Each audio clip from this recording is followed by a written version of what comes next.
Anantapur district should be fortunate to get finance ministry portfolio అండి. అన్నకి ఉండే knowledge అనుకోండి, చేసే రివ్యూస్ అనుకోండి, అడిగే ప్రశ్నలు అనుకోండి బ్యూరోక్రాట్స్కి,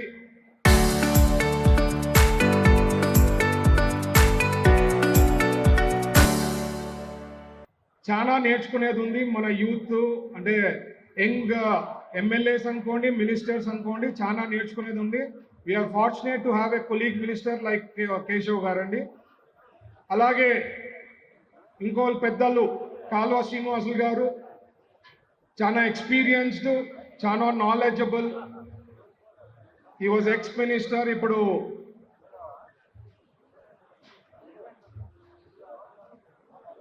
ఎమ్మెల్యే అండ్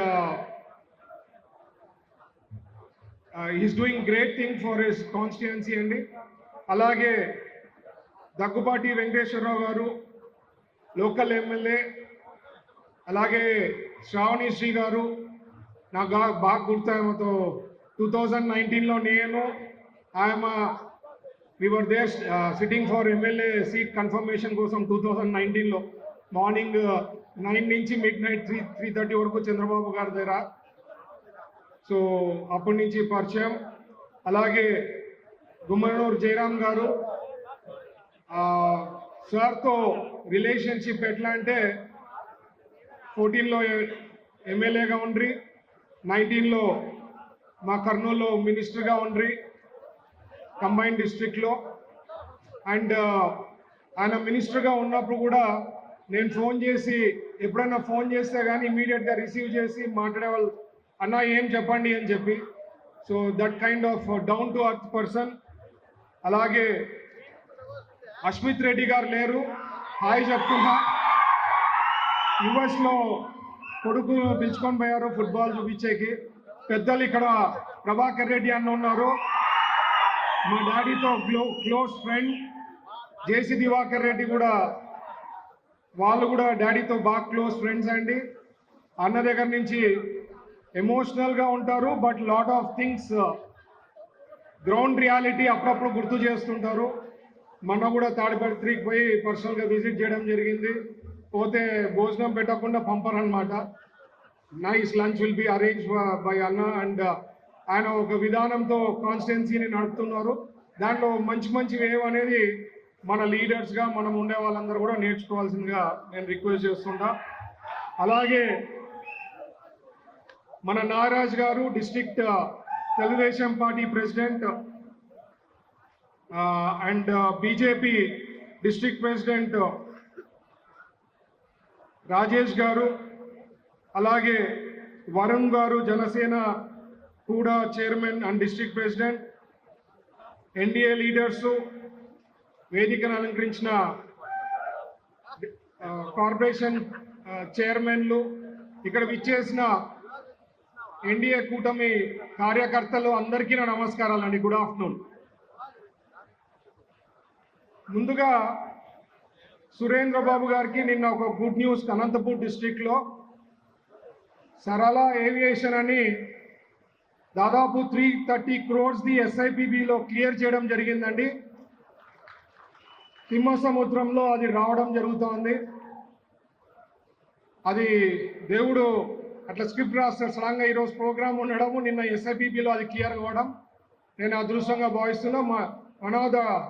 అది రేపొద్దున డ్రోన్ సిటీ కర్నూలులో ఉందండి. ఇది డ్రోన్ది మ్యాన్ అంటే ట్యాక్సీకి వర్టికల్ టేక్ ఆఫ్ ఉండే సరళ ఏవియేషన్ ఇక్కడ రాబోతోందన్నమాట. సో ఐఎమ్ సో హ్యాపీ ఇక్కడ కన్ఫర్మ్ కావడము.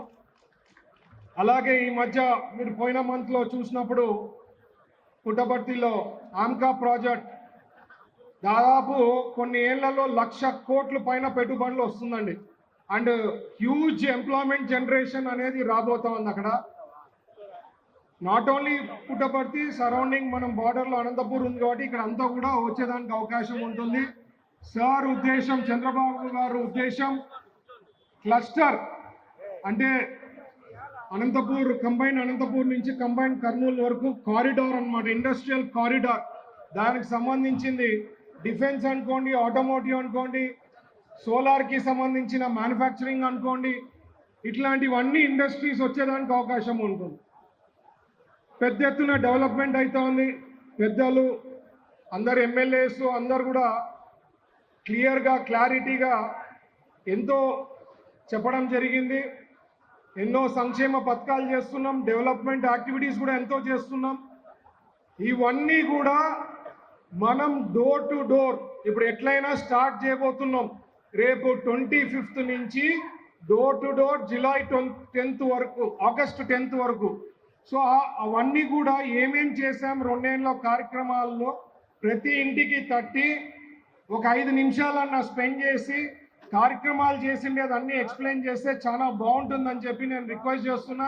ప్రతి ఒక్క కార్యకర్త, ప్రతి ఒక్క లీడరు పార్టిసిపేట్ చేయాల్సిందిగా రిక్వెస్ట్ చేస్తున్నా. అలాగే ఎస్ఐఆర్ కూడా మోస్ట్ ఇంపార్టెంట్ అండి. ఎస్ఐఆర్ ఎస్పెషలీ ఓటర్స్ మనకి అనంతపూర్లోనే తీసుకొని లేదా మా కర్నూలులో కార్పొరేషన్ సిటీ లెవెల్లో ఉండేవన్నీ కూడా ఇక్కడ నాకైతే దాదాపు లక్ష ఓట్లు వేస్ట్గా ఉన్నాయి. అలాగే ప్రతి కాన్స్టిట్యున్సీలో ఉంటే డూప్లికేట్స్, డెత్లు ఇవన్నీ కూడా ఐడెంటిఫై చేసి దొంగ ఓట్లను అవన్నీ తీయడం అనేది మన బాధ్యత, చాలా ఇంపార్టెంట్. ఎందుకంటే మనం అంత పద్ధతి ప్రకారం పోయే పార్టీ ఎన్డీఏ ప్రభుత్వం. అవతల గొడ్డల పార్టీ ఏమి దొంగ ఓట్లు ఇట్లాంటి పైన వాళ్ళ కాన్సన్ట్రేషన్ ఎక్కువ ఉంటుంది. సో మిమ్మల్ని అందరినీ నేను రిక్వెస్ట్ చేసేది ఎస్ఆర్ అనేది చాలా సీరియస్గా తీసుకోవాల్సిందిగా నేను ఖచ్చితంగా రిక్వెస్ట్ చేస్తున్నా. ఐడెంటిఫై చేయండి, ఓట్లు లేనివి తీపిచ్చడం అనేది చాలా ముఖ్యం. అది మీరు తీసుకొని పోతేనే చాలా. ఇప్పుడు మీరు పక్కన వెస్ట్ బెంగాల్లో దాదాపు 78 లక్షల ఓట్లు తీసేయడం జరిగింది. అవన్నీ కూడా దొంగ ఓట్లు తీసిన తర్వాత కరెక్ట్ ఓట్లు పెట్టిన తర్వాతనే అక్కడ బీజేపీ రావడం జరిగింది. ఇంతవరకు అక్కడ అంతా దొంగ ఓట్లు ఎక్కువ ఉండేది. మనకి దేశానికి నరేంద్ర మోడీ గారు ఉండడం చాలా అదృష్టం. ఇరాన్ వార్ పక్కన జరుగుతోంది, ఎన్నో ఇష్యూస్ ఉన్నాయి. మనకు ఆ ఇష్యూస్ ఒక రేట్లు, ఒక డీజిల్ రేటు, పెట్రోల్ రేట్లు, గ్యాస్ సిలిండర్ రేట్లు పెరిగిందే తప్ప యాక్చువల్గా అయితే చాలా ఇష్యూస్ వేరే దేశాల్లో చాలా ఇష్యూస్ ఫేస్ చేస్తున్నారు.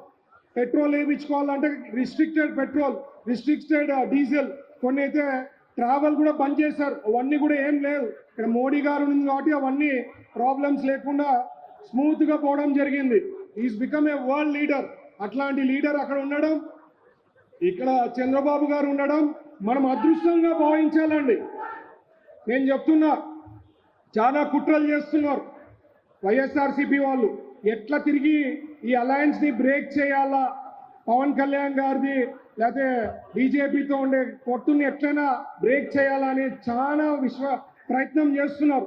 మనము ఎన్డీఏ కూటమి వాళ్ళు మనం అందరు కూడా ఎలక్షన్ల ముందు ఎట్లా డిసిప్లిన్గా మనం పనిచేసామో, ఎట్లా కోఆర్డినేట్ చేసుకొని ముందుకు తీసుకుపోయినామో ఆ రకంగానే ఇప్పుడు కూడా ఉండాల్సిందిగా నేను రిక్వెస్ట్ చేస్తున్నా. ఎందుకంటే పొరపాటున రేపు ఫ్యూచర్లో ఆ గొడ్డల పార్టీ వస్తే మనము ఆంధ్ర రాష్ట్రంలో ఉండే పరిస్థితి ఉండదండి.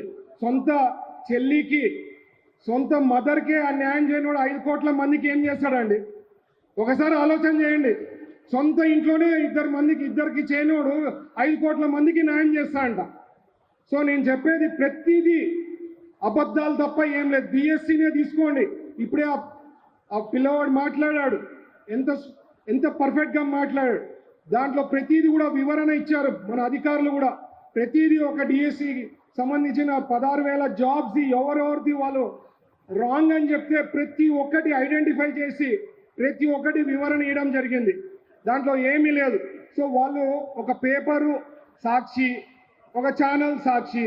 సో దాంట్లో ఆ ఛానల్లో చూసి వాళ్ళు ఊహించుకునేస్తున్నారు 29లో మేము వచ్చేస్తామని. How they are going to come? ఇక్కడ ఉండేది ఎన్డీఏ ప్రభుత్వం, వచ్చే ప్రశ్నే లేదు.